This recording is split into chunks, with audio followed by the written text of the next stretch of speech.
The Diary of Samuel Pepys, 23rd of February 1661. This my birthday, 28 years. This morning Sir William Batten, Penn, and I did some business, and then I by water to Whitehall, having met with Mr. Hartlib by the way at Alderman Blackwell's. So he did give me a glass of Rhenish wine at the Steelyard, and so to Whitehall by water. He continues of the same bold impertinent humour that he was always of and will ever be. He told me how my Lord Chancellor had lately got the Duke of York and Duchess and her woman, my Lord Ossory's and a doctor, to make oath before most of the judges of the kingdom concerning all the circumstances of their marriage. And in fine, it is confessed that they were not fully married till about a month or two before she was brought to bed, but that they were contracted long before, and time enough for the child to be legitimate. But I do not hear that it was put to the judges to determine whether it was so or no. To my lord, and there spoke to him about his opinion of the light, the sea mark that Captain Murford is about, and do offer me an 8th part to concern myself with it, and my lord do give me some encouragement in it, and I shall go on. I dined herewith Mr. Shepley and Howe. After dinner to Whitehall Chapel with Mr. Child, and there did hear Captain Cook and his boy make a trial of an anthem against tomorrow, which was brave music. Then by water to Whitefriars to the playhouse, and there saw the Changeling, the first time it hath been acted these 20 years, and it takes exceedingly. Besides, I see the gallants do begin to be tired with the vanity and pride of the theatre actors, who are indeed grown very proud and rich. Then by link home, and there to my book a while, and to bed. I met today with Mr. Townsend, who tells me that the old man is yet alive, in whose place in the wardrobe he hopes to get my father, which I do resolve to put for.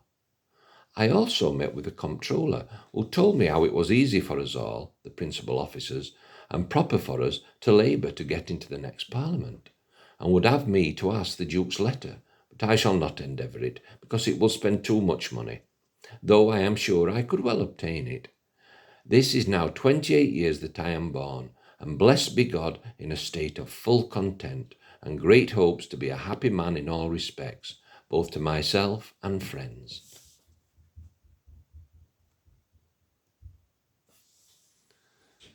The 24th of February, 1661, Sunday.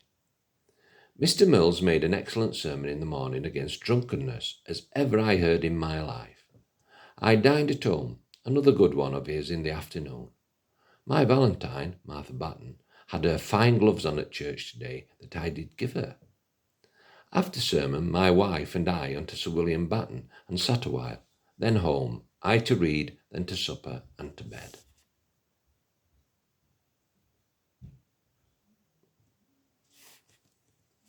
The 25th of February, 1661. Sir William Penn and I to my Lord Sandwich's by coach in the morning to see him, but he takes physic today, and so we could not see him. So he went away, and I with Llewellyn to Mr. Mount's chamber at the cockpit, where he did lie of old, and there we drank, and from thence to Will Simmons, where we found him abroad, but she, like a good lady, within, and there we did eat some nettle porridge, which was made on purpose today, for some of their coming, and was very good. With her we sat a good while, merry in discourse, and so away, Llewellyn and I to my lord's, and there dined. He told me one of the prettiest stories, how Mr. Blurton, his friend, that was with him at my house 3 or 4 days ago, did go with him the same day from my house to the Fleet Tavern by Guildhall, and there, by some pretence, got the mistress of the house into their company, and by, Llewellyn calling him doctor, she thought that he really was so, and did privately discover her disease to him, which was only some ordinary infirmity belonging to women, and he, proffering her physic, she desired him to come some day and bring it, which he did. After dinner by water to the office, and there Sir William Penn and I met and did business all the afternoon, and then I got him to my house and ate a lobster together, and so to bed.